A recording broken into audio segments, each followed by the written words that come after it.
Hello guys, কেমন আছেন? আশা করি সবাই ভালো আছেন। বিশেষবারে কোয়েল পাখির ফার্ম থেকে আপনাদের সবাইকে স্বাগত।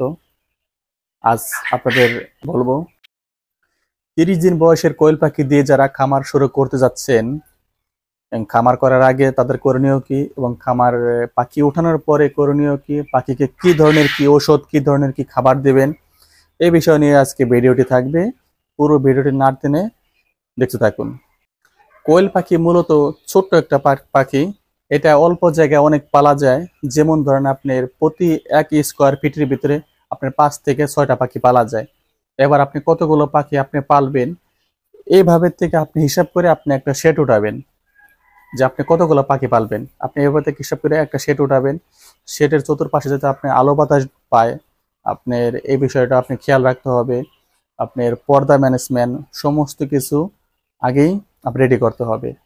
তারপর পাখি আনার আগে আপনার শেডের ভিতরে কারেন্টের ভাল্ব, তারপর পাখির যে খাবার, খাবার পাত্র, পানির পাত্র, সমস্ত কিছু আপনি আগেই রেডি করে রাখতে হবে।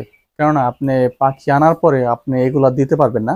আগে আপনি সবকিছু রেডি করে রাখতে হবে, তবে আপনি আশা করি ভালো হবে, যেটা আমরা করছি। এবার আপনি পাখি আনবেন কোথা থেকে, এটা একমাত্র আপনার জানাশোনার ব্যাপার। আপনি যে খামার থেকে পাখি আনেন, আপনার অবশ্যই খেয়াল রাখতে হবে যে আপনি যেহেতু ডিমের জন্য আনবেন, তাহলে আপনার 100% মহিলা পাখি লাগবে। আপনি সেই খামারিকে আগেই বলে রাখবেন যে আমার 100% মহিলা পাখি দিতে হবে, আমি সমস্ত মহিলা পাখি নিব। পাখি যেখান থেকে আনবেন, পাখি আনার সময় আপনার অবশ্যই খেয়াল রাখতে হবে পাখির যেন বেশি বাতাস না লাগে।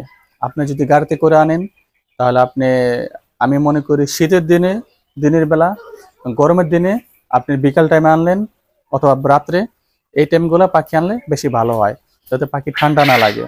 আর পাখি আনার পরে অবশ্যই আপনার ঠান্ডার ঔষধের কোর্স, ঠান্ডার যেটা কোর্স, ওটা আপনি করাইতেই হবে। রেনামক্স এবং অ্যান্ড্রোসিন, এই দুটা দিয়ে আপনি ঠান্ডার কোর্স করাইতেই হবে। এই বিষয়ে আমার একটা ভিডিও আছে, আপনারা দেখে আসতে পারেন। আপনি অ্যান্ড্রোসিন আর রেনামক্স এটা দিয়ে আপনি ঠান্ডার কোর্স করাবেন কিভাবে, সকালে দেবেন আর রাত্রে দেবেন। এভাবে দেবেন 1 সপ্তাহ আনার পরে, টানা 1 সপ্তাহ দেবেন। আর দুপুরে জিঙ্ক দেবেন। যে 30 দিন বয়সের পাখিটা আনবেন, এটার জন্য বলছি।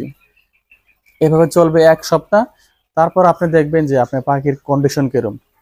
যদি আপনি পাখির কন্ডিশন ভালো মনে করেন, তাহলে আপনি 1 সপ্তাহ পরে থেকে আপনি দুপুরে জিঙ্ক দিলেন আর রাত্রে আপনি ভিটামিন দিলেন। পাখি আপনি যে খামার থেকে আনবেন, ওনার কাছে আপনি শুনতে হবে যে ওনারা কি কোম্পানির খাবারগুলো পাখিরে খাওয়াইছে। বিশেষ করে আপনার ওই কোম্পানির খাবারটাই খাওয়াইতে হবে। কারণ আপনি হুট করে পাখির আইনে যদি আপনি অন্য কোম্পানির খাবার দেন, সেক্ষেত্রে পাখি আপনার পেটে সমস্যা হবে, ওরা ঠিকমতো খাবার খাবে না। আপনার দেখা যাবে যে ডিমে আসতে আসতে পাখির সময় লেগে যাবে।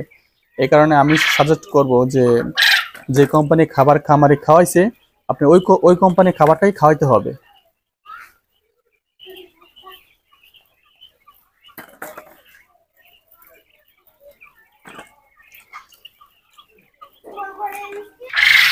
পাখি আনার পরে পাখিরে কি খাবার খাওয়াবেন?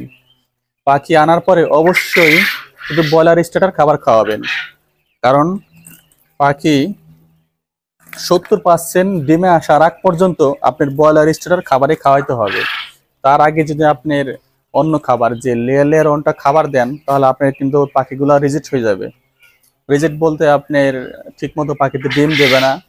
দেখবেন আপনার 50% 40% ডিম দিয়ে পাখি আপনার আর ডিম দেবে না। এক্ষেত্রে আপনার অবশ্যই 70% ডিমে আসার আগ পর্যন্ত পাখিকে আপনার ব্রয়লার স্টার্টার খাবার দিতে হবে। তারপর 70% আসার পর থেকে আপনি ব্রয়লার স্টারের সাথে আপনি লেয়ার ওয়ান মিক্স করে খাওয়াবেন। এভাবে খাওয়াবেন 15 থেকে 20 দিন। তারপর যখন আপনার 80% 90% চলে আসবে, তখন আপনি শুধু লেয়ার ওয়ান খাওয়ালেই হবে। এইভাবে যদি আপনি পাখির ম্যানেজমেন্ট করতে পারেন, তাহলে আশা করি আপনি সুন্দর একটা রেজাল্ট পাবেন।